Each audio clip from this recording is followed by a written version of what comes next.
Welcome back. The United States Trade Representative USTR has criticized Nigeria's import ban on 25 products categories, claiming it limits market access for American exporters. The ban, which targets agricultural and pharmaceutical goods, including beef, pork, poultry, fruit juice, and medicines, has created significant trade barriers for U.S. businesses looking to expand in the Nigerian market. Nigeria introduced the import restrictions in 2016 as part of efforts to reduce dependence on imports and boost local production. However, the USTR argues that these policies hinder U.S. exporters, leading to lost revenue in sectors such as agriculture, consumer goods, and pharmaceuticals, which are essential for U.S. trade interests. The federal government of Nigeria, despite the criticism, continues to defend these restrictions as part of its broader economic strategy to support local industries. This includes recent efforts to halt solar panel imports and promote domestic manufacturing in line with the country's clean energy goals. Our guest this morning is Mr. Jide Ologun, a lawyer and national development advocate. Good morning and welcome to the program, Mr. Ologun. Good morning. It's my pleasure to be with you. Let's try to x-ray this complaint from the U.S., how the ban from Nigeria is affecting their trade and all that. So what is your comment on this? Let's try to understand this statement, first of all, before we delve into other issues. Thank you very much. I think the U.S. is just trying to take advantage in a way, because the first question is, who started it all? It was the United States of America, through the President Donald Trump, who slammed a 14% duty on goods imported from Nigeria. And Nigeria is retaliating, saying we also have our sovereignty. And right now, the U.S. is complaining that it will affect their access to the Nigerian market and affect investors and, in the U.S. And I think that should have been expected, because every action has the potential of generating reaction. And it's not just about Nigeria. Other countries of the world are involved in this global tariff trade war that Donald Trump has introduced. And recall that he started by suspending the contribution as one of the biggest donors to the World Trade Organization that was established in 1990. We seem to be having problems with now Ologun's network, and we're hoping that we can rejoin him to hear his thoughts. We're dealing with the fact that the U.S. is complaining that Nigeria suspended the importation of some of these goods, and it's affecting their expansion to Nigeria. Some agricultural products have been banned from Nigeria and all that, and the question is, or the reason is that local manufacturing is to be encouraged. In fact, this allegedly started in 2016, so it may not be directly what is a retaliation on the 14% tariff that has been imposed on Nigeria, but maybe the tariff has exacerbated what the conditions are, and the U.S. is complaining, and I'm just wondering why the country that is claiming to be self-sufficient and hitting every nation with tariffs so that they don't get to export things to their country because they have those things there in their country and all that, is complaining about a small nation like Nigeria. Are you back with us, Mr. Ologun? We couldn't hear you at some point. Hear me now? Okay, I can hear you now.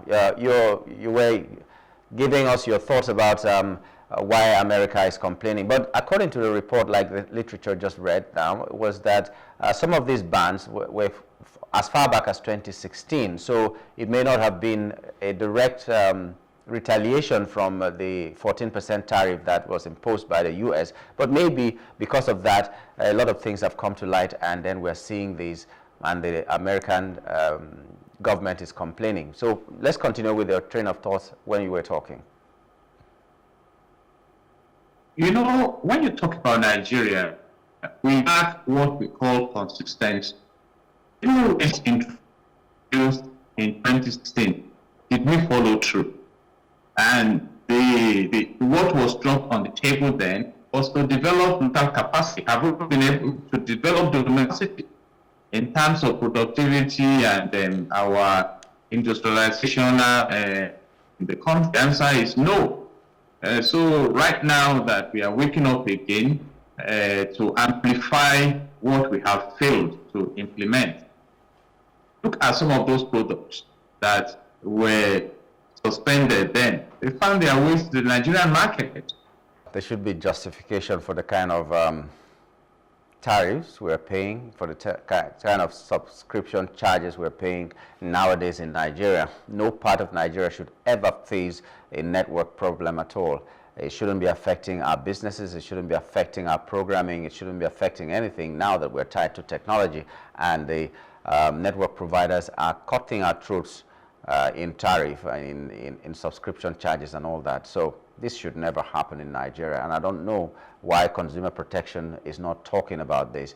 Why should we be on a program and we cannot connect with our guests because the network is bad in Nigeria, and the person is not in the village, that maybe there's no mast there or something, it's in the town. So why is this happening? I think some people should be held accountable for bad actions that they are putting. Nigerians are being milked of their money, hard-earned money, yet we can still have good services. It's a very heartbreaking thing. But that may be matter for another day. Today we're talking about the ban on imports of some things from America. Mr. Ologun.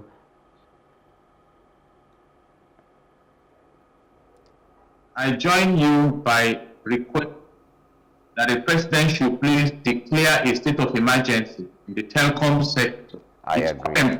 It's traumatic. Yes. Yes. We are just discussing domestic capacity. What is the ease of doing business in this country? It's traumatic. I mean, somebody should put rest for this. Yeah. And it has become something that has come to stay with us. Very embarrassing. Totally. So, and that keeps line of thought that Africa should please develop. Nigeria should please develop. If you see countries like China, their own approach to what Donald Trump is doing is not the panicky approach, but an approach that is making them to, say that, if you think you have become a giant in the economic environment, we can prove to you that we are also giants. And you can see the interchange of partnership going on around the world now. And I just mentioned the case of Singapore. So countries are picking allies that can collaborate with them. But then, you see, I do not blame Donald Trump. For instance, if you go to the US and try to understand the domestic angle of this trade war, there is this Department of Government Efficiency. Yeah, Department of Government Efficiency, I think headed by Elon Musk, that's trying to cut costs and all that. And, China is responding like people who have something to offer as well. And in case you can hear me, because the network has gone again, in case you can hear me, my problem is, if Nigeria is going to fight this war, as it were, and then say that some of the things coming from the U.S. should not come from the U.S., and they are encouraging local manufacturing, local development and all that, how much have we gone to make sure that these things can be produced in Nigeria in the first place? We're talking about food sufficiency, and food insecurity has become a problem in Nigeria. Everybody's afraid that we may not even have food in the next season to eat at all. If there is food, we cannot even buy that food because of inflation and all that. So farmers or agriculture should be given a priority. Agriculture should be developed and all that. But when we don't have these things, and then where we are supposed to get these things, we have banned those things from coming, how are we going to survive? Can we fight this war? Do we have the tools to fight this war? It's really heartbreaking.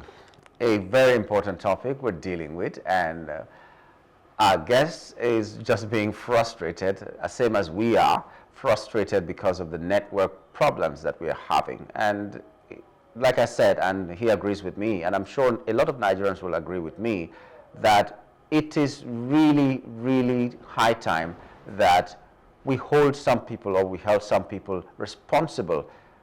We cannot be paying the kind of subscription charges we're paying and not get very good services. What is going on? all network service providers are almost like the same. You talk about Glo, Airtel, MTN, Etisalat, whatever they are, all of them, I'm calling them out right now, they are not doing Nigeria any good service. No matter what it is, I don't know why we should be at this point in our national development where we depend on technology, and the people who are providing these services are not giving us optimal benefits for our money. I don't know. Well, we were talking about the trade war going on and the fact that Nigeria has banned some goods from America and all that. My concern was not that they had banned it, but the concern is that if they banned it, what was the alternative? The alternative wasn't to go to another country to get all these goods that were supposed to come from America to Nigeria. The alternative was to have homegrown